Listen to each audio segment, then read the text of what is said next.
the reason we're talking tonight is because last week I talked to Pat McDonald about Jojo Rabbit, and I was very high on the film, still am, and he was not so enthused.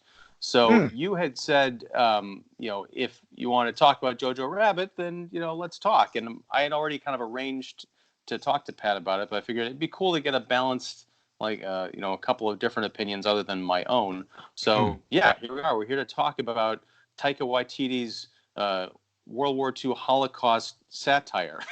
Yeah, excellent pronunciation of Waititi, by the way. Oh, thank you. I don't know if it's right. It just sounds really good. I think I cheated. I've heard his name on podcasts and stuff, so I'm assuming that's right. So if it's wrong, then other people are wrong. Say it fast, or you can't say it wrong. I like that. That's right. So I've already talked at length about my thoughts on Jojo Rabbit, which you may or may not have heard. But what did you make of the movie? First, when did you see it, and what did you make of it? Sure. I saw it in a very good communal setting. I saw it at the Chicago National Film Festival, and in that room where there's a little bit of press access for us, but at the same time, it was a very public crowd. A lot of first timers. I don't think anyone's been to, Toronto or other places where this is shown, and to see that in a big crowd experience was fantastic because you got these people who are, hitching on for the ride and for the jokes. That German Beatles song hits in the opening credits, and if you're not all of a sudden kind of hopping in and kind of tapping your foot a little bit and wondering where this is going, you're right. This movie's going to miss you. So once you kind of have that moment of I don't want to call it buy-in, but just kind of yeah, if you pick up that ticket and you go, you're going, and a fantastic experience with that kind of crowd because I think everyone got lulled. I think the way most public audiences are going to start to get lulled is we're ready to laugh and we're having fun. We have the imaginary friend Hitler and all that, and the satire is high, and it gets you kind of floating and going because again the music's there and the characters are there and all that, and you're just having a blast watching these actors really have fun with themselves. But then all of a sudden, and I'm pretty sure this is where you're at the same place, is once the honesty shows up, and in my review I call it, I'm still writing it, but what I call it in my review is the actuality, because to call it reality is a little too far because we're still watching a very farcical thing. But when the actuality of the setting and the horrors of war and the honesty of war show up, this movie just starts to melt in a way that reveals its heart underneath, which is so, oh man, I don't know, one of the more affecting films I think I've seen in good recent memory. I just really enjoyed that, and there was a crowd that felt that too because, like I said, you're lulled into all the comedy and all the yuck fest, so to speak, and then all of a sudden by the end you're hearing sniffles in the crowd, and people who are just really swept up by the heart of this movie. And the screening itself was followed by a Q&A with Thomasin McKenzie, who plays Elsa in the film, and she was wonderful, to be able to kind of just explain and talk about her experiences and just where the genesis of this project came, and just not just her role, but just where the other pieces were coming into play. Where, I think the actors on the set really saw this film coming, where this is going to start out really fun, but then all of a sudden we're going to punch you really good with the heart, and yeah, I have not heard Pat's piece on this a little bit, but to see that in a communal crowd and to understand that people are gonna wrap their arms around this movie for one reason, to kind of like you're laughing with a buddy and they're like, ha ha ha, this is fun, I'll have a good time, and then all of a sudden you're like hugging those people a little closer, and they just you just start leaning in and you're like, gosh, look at this movie wash over me. Yeah, I'm very curious about the crowd experience because we saw this movie, I think, 12 hours apart or something, because I went to the 8:30 a.m. screening, and it was a critics, a press only screening. Sure. And it took a while for the movie to take hold. During the whole opening bit where Jojo, who's the young member of the Hitler Youth, he's 10 years old, he's kind of psyching himself out to go out and take on the day. And Hitler is behind him, kind of building up his confidence. And it's meant to be played for laughs, and I think to also set the tone of the movie. We're just going to have swastikas and just say the name Adolf Hitler all over the place, and we're going to talk horribly about the Jews and every other race that is not, proud, Aryan, and strong. It's a great thesis statement, but there weren't a lot of laughs going around the theater. I think people didn't quite know what to make of it. Later on, there was some good chuckles, especially there's a gag with clones. I don't want to give too much away about the movie here, because I think it really is something to be seen and experienced. But I was curious because I knew Thomasin McKenzie was going to be doing the Q&A screening later. I actually saw her. She passed by me and she was wearing this crazy cool, like, checkered suit. Yeah, very much so.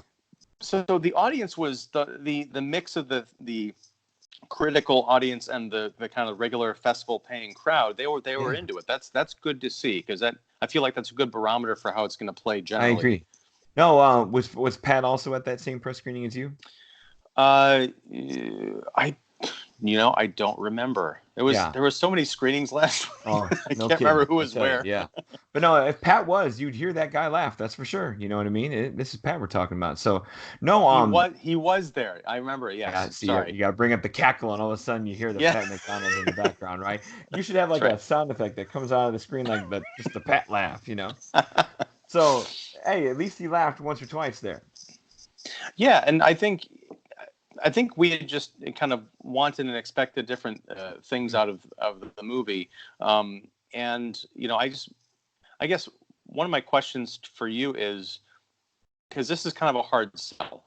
I agree. Especially in the, I made a promise to myself I wasn't going to refer to the Trump era anymore, at least in terms of filmmaking, because I think there's a lot of these kinds of movies that are coming out now, and it's like, oh, it's a movie about Nazis, and we've got Orange Hitler in the White House and all that stuff. Right. But making a satire about Hitler and the Holocaust is a dicey proposition. And watching the trailer, I wasn't sure if I wanted to even kind of go near it, right?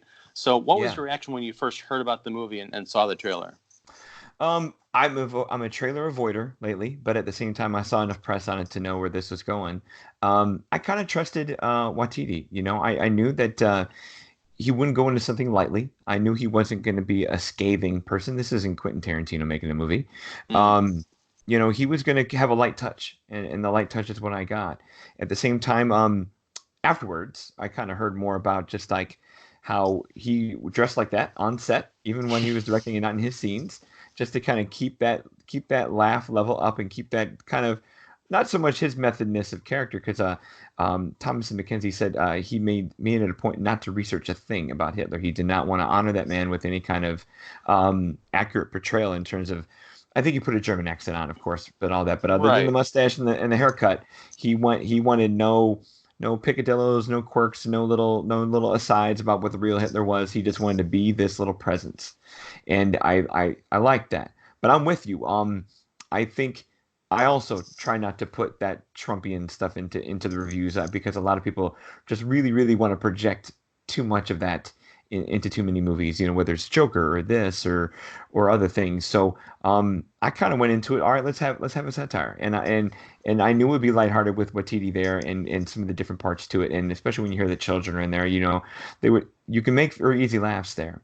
And the other thing I liked that Thomasin McKenzie said about kind of tone and where she went is, McKenzie admits some of the Trumpian stuff that we're kind of avoiding. She said, she found this film to be very important to tell because of the present that we're in, which is herself projecting. I don't know if I'm not willing to go there and all that.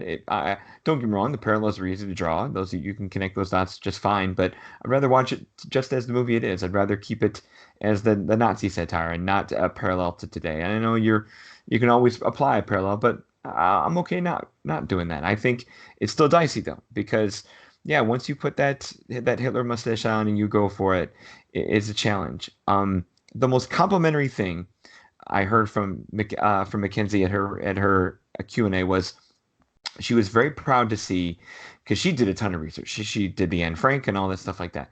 She was very proud to see that this was that this Jewish character was not a victim at any single point in the movie. She's her own presence. She's trapped in her place, but at the same time, we didn't watch any Jewish oppression. Now, how many movies have we seen, satire or otherwise, that have to prove to you that, hey, we're going to be mean to Jews first? They'll say mean things in the movie, plenty, but you never see a Jew become a victim. And I thought that was a really a really cool touch from Waititi to say, hey, almost like we talk about with, seeing Bruce Wayne's death every time we have to have a Batman movie. Like, we know what's there. We know what happened to the Jews. None of us are going to be Holocaust deniers watching this movie. So let's just stay light and stay positive and stay in those letters and stay in that interaction with the kid. And I like those choices. So I kind of went into it hoping just for plain satire. I didn't bring much projection to it. I didn't gather much projection out of it. I'm okay with being a flat face on that. But I get people that do, and I've seen enough reviews lately that would love to apply that and want to apply that to the Orange Nazi in the White House, and I get it, but I don't find it necessary. Where are you at with that? You said you kind of stay away from that. Well, I'm staying away from it only in the sense that there are a lot of films and filmmakers who are making these kinds of message movies that, frankly, I don't think are going to age well. Whatever your political leanings are, it's always a dicey proposition to say, hey, this is going on right now. I'm going to make the big allegory movie that's so in your face that it just becomes, kind of sad later on. Whereas if you take a more deft approach to the material, you have something that can stand the test of time and also be about sort of the human experience rather than this one moment in time. We've had bad presidents before. We've had great presidents before. We've had complicated presidencies before. I think the best films are the ones that kind of take the core of what does politics mean and how does it affect people and puts on those clothes, right? Yeah. It's kind of evergreen. Do you feel this movie does that? I feel this movie threads that needle very well in that it addresses the current political situation, but in a way that would not probably turn off people that are fans of Trump or Republicans or anti-progressive. Because it's interesting to me that the Nazis are they're Nazis. There's no getting around it. Even though they're comical, they make no bones about what their purpose is. But what's interesting is they're not one-dimensional. And without getting into spoilers, there are a few characters in this movie where if you were just to say round up all the Nazis and kill them, you would be causing some harm. Which is really weird to say, but just in the name of maintaining some secrecy behind the plot, it really does. And not to invoke the both sides, there's good people on all sides kind of a thing. It really does offer kind of a nuanced view of here's even though people may be doing things you don't agree with, there's still nuance. There's still people committing these acts, and some things they do are unforgivable and they're genocidal. But there's also people who are caught up in fervor, and maybe they can be reasoned with and brought back to the side of goodness, which we see with Jojo. I mean, he's not evil when we meet him. He's just very impressionable and young and very close to being fully indoctrinated into hating a whole race of people. But then he encounters this girl who's hiding out in his attic. And I love what you said about Thomasin McKenzie not being a victim. I also love that she's not the opposite end of the spectrum, where she's not like this gun-toting badass where she's going to come out and liberate her town. That would be a Tarantino movie. Right. She is, the definition of a strong female character, which we've had a lot of those allegedly in movies in the last few years. But she really calls upon the inner strength and dignity that really signifies that without having to pick up a gun. I mean, there's a scene where she has to come face to face with a group of Nazis in the film, and she's very cunning, but you also see that she's resourceful and she's sympathetic, and you really hope that things don't go south. And that's a level of investment that goes far beyond the oh my God, they found the Jewish girl, hiding in the house kind of a thing. Yeah. The easy sympathy. I agree. Before the film at the festival, I was surprised to see, and we've seen filmmakers do this before in some of their films. Waititi came on, or Fox Searchlight had a little opener, like director's message. Did you get that in your press screening? Yeah, and that's when I saw I don't know if it was a still or just like a little brief snippet of video, but yeah, it was him. They showed him behind the camera in the Hitler outfit. Yeah. So I mean, for him to come out and say, "Hey, I'm just trying to make a pro-peace, anti-war film," and all that, I thought that was right where it landed. I like that. honestly, to me, and I'm kind of writing this up in my review a little bit, is to me, for the most part, 95% of the time, every war film is an anti-war film. You know, we're making these films to not glorify combat and glorify death and glorify even the hero worship and stuff like that. We're here to be like, hey, look at the mistakes we made, look at the conundrums and conflicts we were in. We know better now, and here's how we got out of it, or here's how humans ascended out of it, or climbed their just climb to a place. Maybe it is victory, but at the same time, it's a learned part of victory. And I feel like this film screams that, you know, that this is a war film because we're making fun of all the Hitler Youth and the training and being a hardened warrior and all that, only to see a character realize that none of that will solve anything with his maturity, his want, his desire, his idolatry, and to see a film push that away with this kind of grace, thanks to somebody like Thomasin McKenzie's character Elsa and Scarlett Johansson. My goodness, I don't think we've ever seen that side of her play a mom. I know we got Marriage Story coming up with her, but this is the first time I can remember seeing her play a mother, and she's fantastic. Yeah. And yeah, to see those strong female characters guide a young impressionable boy out of false idols is that's a nice that you can't yeah that's pro peace and anti-war to me without needing labels of present or past to it. I think this film, because of that, can have replay value where this can be its own time capsule for World War II, or at least a satirical one. And if maybe we come back and go, wow, this movie was made in 2019, 20 years from now, look at where the country was, and maybe hopefully we've climbed out of a few things or corrected a few things in 20 years. But I think this has good replay value in two ways. I hope. Yeah, I mean, it does feel very much like this movie could have been made at any point. Like Oh it feels yeah. like it could have been a Mel Brooks movie in Mm-hmm. the 1970s, Mm-hmm. and it does have that kind of a timeless quality to it. I also love Sam Rockwell as the Mm-hmm. disgraced leader who is stuck, basically training the Nazi Boy Scouts, Mm-hmm. and he's got kind of a lovely turn.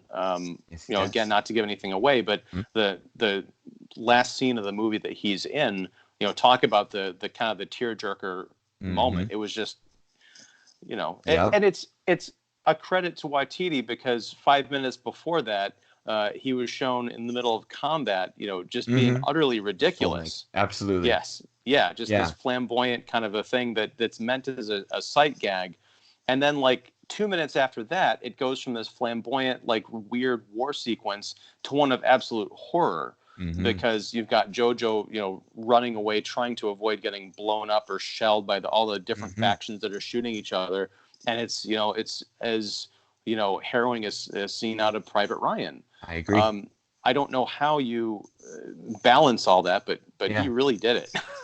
I that's the thing that amazes me, and I don't feel like that's editing or things like that. I feel like that's straight up Watiti's writing. Like he crafted this story. I know it's adapted from a book. I mean, Caging Skies or something like that. And yeah, I'm amazed at just the balance he's able to bring between um yeah, the highs and the lows. You know, like because like you said, 30 minutes before that, we're laughing our ass off at something.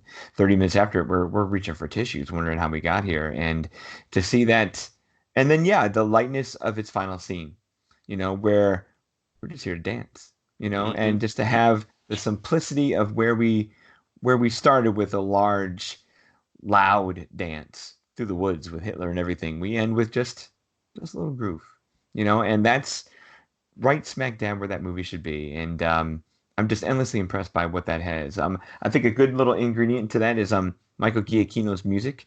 Hmm. Obviously the soundtrack has its little choices that we've been talking about this whole time, but he develops like little themes and motifs for different characters, especially Jojo, and then later for Elsa as well. And I would have never thought a guy like Giacchino would do music in a movie like this, but here he is. And I guess I shouldn't be unexpected with that because he can do stuff from Pixar level to Star Wars level. So this is an impressive little piece for him at the same time. But man, this is just this is so much Waititi that it's yeah, it's fantastic.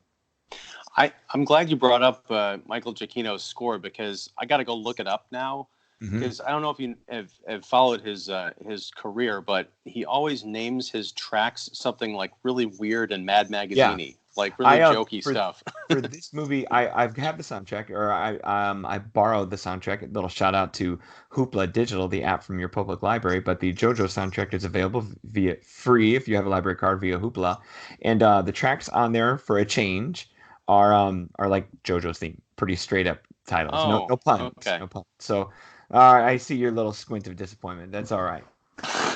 Now I'm just wondering if this is some kind of like a weird meta irony turnaround where it's like we've got the Right. satirical movie and he's going to do the serious score track titles. That's a good question for the guy. I hope someone sits him down and does that.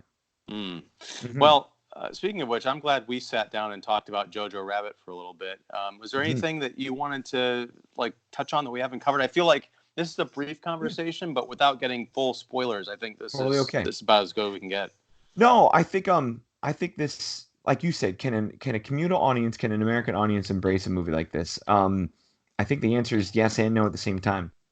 I think yes, they should, and yes, they can, but I worry that it'll get lost in the box office behind Frozen and a zillion other things, because this is a little movie that deserves a ton more attention than it does. I think this is a movie that people can grab onto, regardless of their politics, like you said, and there's just such winning performances and fun here, and to have that heart kind of elevate and get into you a little bit, it's something unique to experience. I called it oddly poetic and beautifully brazen in my review, where it's got those pieces to it where things that should be crass aren't, and things that are poetic are still kind of weird, and all of that is so much fun. So for all those people who are, oh, there's nothing unique in the movies, we'll find this one because it's wholly unique. But at the same time, that's hard. That's a hard sell for some of the people who just need easy fun. Because if you're going in for easy fun and you get to that soft middle of the movie where it's just the him and the girl and they're exchanging letters and figuring that out, I can get where this could lose people until the heart shows up, until the horrors of war show up. But I think patient people can do that. If you can sit through a 3-hour Scorsese movie in a couple of weeks, put 90 minutes in this one and you'll be in a great shape for it. I think the other thing is I hope Oscar remembers this towards the end of the year here. I think I've seen the best adapted screenplay of the year, in my opinion. I've seen one of the 5 best nominees for score. I'd love to see that first-time debuting actor, little kid, get a child nomination for Best Actor, and it won't happen, but it's a nice little dream. If Elsie Fisher last year in 8th grade can get some love, so can a kid like that. And yeah, I think I challenge somebody to not come out of this movie with a little more warmth in here, a little more smile up here. But I get that, some people aren't ready for that, so we'll see. Yeah, well, that's a perfect way to sum it up, man. Thank you. I went from in the course of this movie, we go from goose steps to goosebumps. Oh, I know. Because just talking about that last dancing scene, I got the feels. Mm-hmm. So yeah, I'm an old softie. But thank you again, and yeah, we'll have to talk about something. We're just coming up on Oscar season. I know. We're getting certain things in the mail, and Christmas. Yeah, there'll be a lot to talk about. So looking forward to the next one. I'm looking forward to chastising Pat McDonald and his wife. No. Pat's Okay. Pat's a buddy. Much love to Pat McDonald. I got to listen to his take. I'd be curious to hear. It's good because it's not one of those things where I can sit there and be like, oh, you're completely wrong. It's a completely personal interpretation, which I think a film like this opens, invites personal interpretations of all the movies that you can see in Oscar season. A parody of the Holocaust or a satire about it. Yeah, that's the Rorschach test for the spirit. I agree. Man. Yeah. All right, man. Well, thank you, and yeah, I'll catch you soon. All right, thank you, Ian. All right, bye.